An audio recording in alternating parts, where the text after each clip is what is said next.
Guys, David here from Become Digital today, back with video 3 in our chatbot series. Today I want to go over blocks and the relationships they have and how to connect your various blocks. Prior we went over Q&A and inbox, so this will definitely be an expansion on that. So anytime that you interact with the bot, you'll always notice that something will come up when you first click the chat that says get started. When you click that get started, that will always bring your user to the welcome box. So this is the first thing they see. You'll notice it even notes here, any subscriber interacting with the bot sees welcome block first. So I have here, hi, first name, hope you're doing well. I'm an automated assistant. To get started, please select from the options below. Now, I laid this out in 3 different ways so that you can see. So the text box itself, you can actually add buttons. So that you could just do by here, add button, type the button name, link it to a block, a URL or a phone number. And then another option is quick replies. So these are just basically a scrolling list of blocks that they can click. Or you can do a gallery, which you can display a picture as well. You can put a link where the picture would go, and you can also put a button on there. So it's kind of a more all-in-one type of deal. But it really depends on what you're trying to get the user to do. So maybe on a welcome block, a gallery might be better to convey your message and get them interested. So say they hit services. You'll notice here I have 3 groups here: services, ready to start, live chat. And I do that because once you start getting a lot of blocks, it's going to get very hard to stay organized. So it's better to group them. So let's go ahead and see what's in the overview block. So I put here just a quick typing. This kind of breaks up the flow so that it feels more natural. So I just use some quick replies here so you can see, thank you for your interest in our services. Please select from the options below. Now, note, if you use quick replies, you always need to have text above it first or it won't work. Okay, so quick replies works like the buttons. You just go in here, if the subscriber clicks, the button name, and then where they go.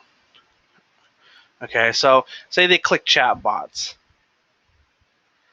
So they come in here, they're going to get hit with the picture. This could be, anything you want. And then some text here, chatbots are blank, blank, blank. And then it's very important to always give your users options, whether that's to go back and view, maybe additional services, additional questions, maybe back to the main menu. So my question here is, are you ready to further discuss your bot? Yes, no, other services. So if they hit other services, of course they'd go back to the overview block here, which has all the services that we have available. So say they hit yes, you'll notice that this is red, and that's because I haven't linked it yet. So I'll need to go in here, I need to go down, and you'll notice it's grouped here. So we could say yes, chatbots, close it. Okay, so now we're in the chatbot screen. So this is great news. Before we get started, I just need to collect some information. So this is the time when you would build your service up more, and you would get the information for someone to contact them. I don't want to fully go into detail on this, but we can talk a little bit. So here's a simple setup here. We could just get the email. So when you press get email, when they're interacting with it, it will suggest an email that's on their account already, or they can type one. So it's very quick and easy for them. Same thing with phone number. Whatever's stored is probably going to show up there. So you'll notice there's attributes here, save as, and then validation. Of course, if you have an email, you want it to validate it as email, or they can type whatever they want there, and of course the information you're going to get is not going to be correct. So save as is an attribute that you'll use. So for instance, we want to save it as email, we want to save this as phone number, but we'll talk about that further in the next lesson, how attributes come into play and how you can send them to someone on your team. So we had the same thing, yes website block, so let's add in the get email, get phone number. Okay, so what if they said no? So if they said no, you always want to try and keep them in the bot. You don't ever want it to just say to in because they said no. So you'll notice here I said, hey, first name, we understand. Perhaps you'd be interested in our other service or chatting with someone from our team. So you give them the options here for other services, which would bring them back to the overview or to chat with a team member. When I say overview, that's just the main block that we created that talked about the different services. You can name that anything. You can name it menu. You can name it return, whatever you want. So, and then you notice here I put chat with a team member. So say they click that option. You'll see I made a group here called live chat. That is going to prompt them. Let's go ahead and put it over here. Take over chat. You can add a picture, of a happy agent ready to speak or something here. But that will actually bring them into your inbox where you can take over the chat as an open, and someone from your team can go in and initiate a conversation with the user. So let's look at that one more time. So make sure that you give time to your bot to save whenever you put a new block. If you change rapidly, then changes typically don't go into the system. So okay, and then let's talk about the last one. Give us a call. You can actually prompt them to call you. So, and that, if they're on a mobile device, that's definitely ideal, where they can just click that button and go.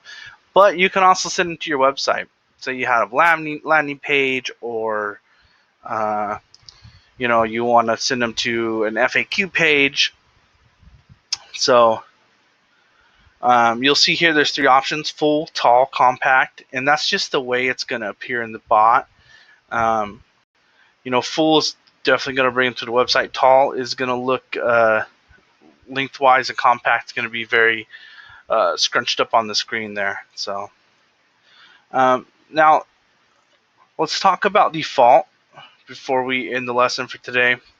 So default, so it says here, in case of unrecognized text, this block will be displayed to the user. This is if people are asking questions by typing, and this will be the answer that it always shows if it's not in the Q&A. I believe we touched base on this just a little bit last time. So if the answer is not in the Q&A, this default block will appear there. So so one thing you might want to do is say, sorry, first name I didn't understand, and then you can suggest maybe you're interested in some of our services or speaking with someone from our team.